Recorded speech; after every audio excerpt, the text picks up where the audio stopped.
This triangle has three sides, and it tells us what the value of those three sides are, but it does not tell us any of the interior angles. That means that we are looking at a side-side-side triangle. A side-side-side triangle requires a law of cosines. That's one of our three weapons in solving any non-right triangle.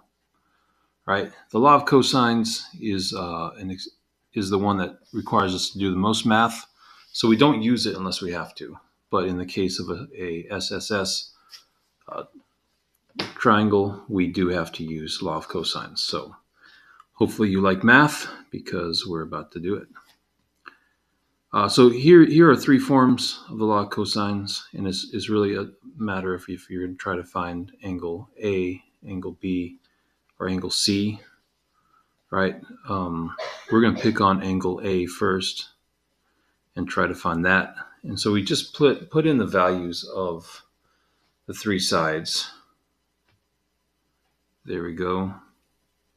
Into that equation, we square the things that need to be squared, add the things that need to be added, and then eventually we're trying to get angle A on a side by itself. So let's first get rid of this 346 by subtracting it. All right, which gives us negative 246 equals minus 330 cosine A. Now we need to get rid of this negative 330, so we divide it. And on the left side, you get minus 246 over minus 330. Those negative signs are going to cancel out. All right, and we're going to have to take the inverse cosine of each side, okay, because we're trying to get this angle, but it's inside this cosine function. And so the only way to get rid of that cosine function is to do an inverse cosine, right? And we have a video talking about inverse trig functions if you need to see that.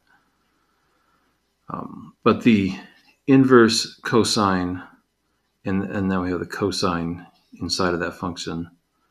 What that does is that causes those to cancel out, and you just have A on this side.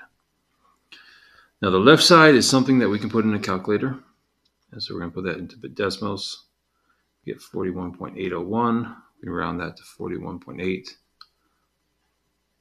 And now we have one of the angles, okay?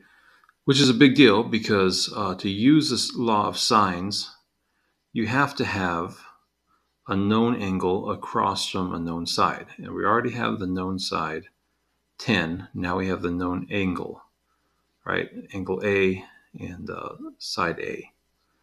So we can use the law of sines now, and we're going to use this not to find a missing side, but to find a missing angle. And so we can only do one at a time. So let's do angle B first, right? And just ignore angle C for the time being. So now we're going to try to get sine B on a side by itself. Here's the equation. Multiplying both sides by 11, and then multiplying both sides by 10. You get this right here. We need to get rid of this 10 here, so we're going to divide by 10. Which we did. So now this tells us the sine of angle B. It doesn't tell us what angle B is. So we're going to have to take the inverse sine of both sides, and that will cause the sine and inverse sine to cancel out and just give us B, and B is equal to all this stuff over here. Right? So we have something we can put in the calculator, which we gladly do on Desmos. And we get 47.15, which is the second angle of the triangle. Okay, so now we could use the law of sines again to find angle C, but there's an easier way. Since we have two of the angles already, we can just put it in. We just add these up and set it equal to 180, because we know that the sum of all three of these angles has to be 180. So there we go. Add that together. And then we're going to subtract both sides by 88.95. We get 91.05, so which is our final piece of the puzzle. And now we know all the angles and all the sides.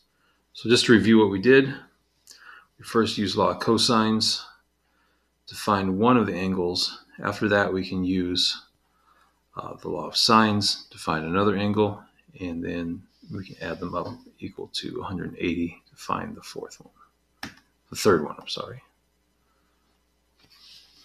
All right, so hopefully you enjoyed that video and found it helpful. You can check out our other videos on non-right triangles, and hope to see you all in another video.